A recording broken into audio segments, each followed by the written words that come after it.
தூக்க நிறைவு வந்து அந்த குளத்தை கலக்கிறாளாம்.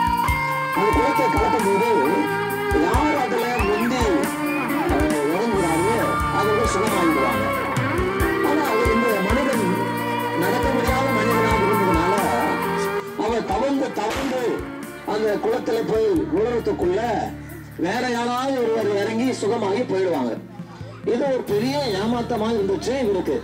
38 வருஷம் அப்படியே படுத்த படுக்கையா கிடக்கிறார். எப்படி நம்ம போய் இறங்குறது?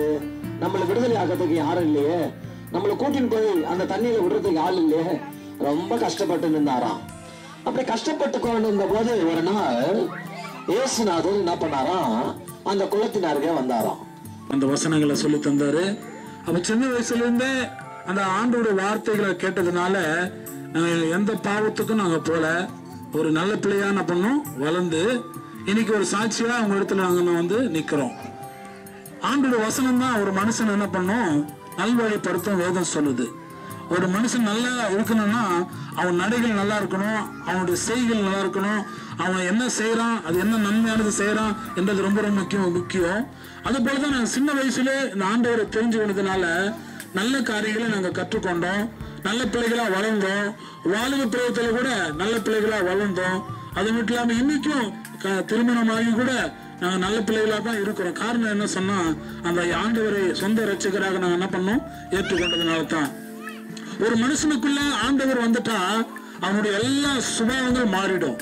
என்ன பாவமா இருந்தாலும் சரி, அவனுக்குள்ள என்ன தவறான காரியங்கள் இருந்தாலும் சரி, அவன் முற்றிலுமா மாறிடும். அதான் வேதம் சொல்லுகிறது, கிறிஸ்துக்குள்ள ஒருத்தன் இருந்தா படவையெல்லாம் ஒழிந்து போவன எல்லாம் புதிதாயினும் வேதம் சொல்லுது.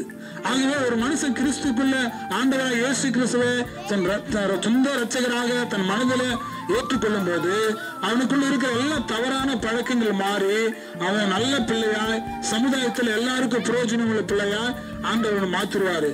நாங்க கூட அப்படிதான் ஏதோ நாங்க என்னதானோ ஒரு வாழ்க்கை வாழ்ந்தோம். ஆனா ஆண்டவர் என்றைக்கு ஏற்றுக்கொண்டோமோ ஆண்டவருக்காக நாங்க வாழும்போது இன்றைக்கு ஆண்டவருக்காக நாங்க ஜீவிக்கிறோம்.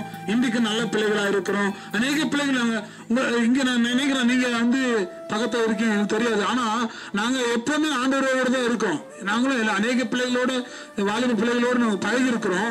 ஆனா எந்த தவறான பழக்கத்தை நாங்க கற்றுக்கொள்ளல. ஏன்னா ஆண்டவர் எங்களோடு கூட இருந்ததுனால, ஆண்டவர் நாங்க சொந்த ரட்சகராக ஒரு வசனத்தை கை கொண்டதுனால இன்னைக்கு நாங்களும் நல்ல பிள்ளைகளா இருக்கிறோம். உங்க சமூகத்துல வந்து நாங்க இன்றைக்கு ஊழியத்தை செஞ்சு கொண்டிருக்கிறோம்.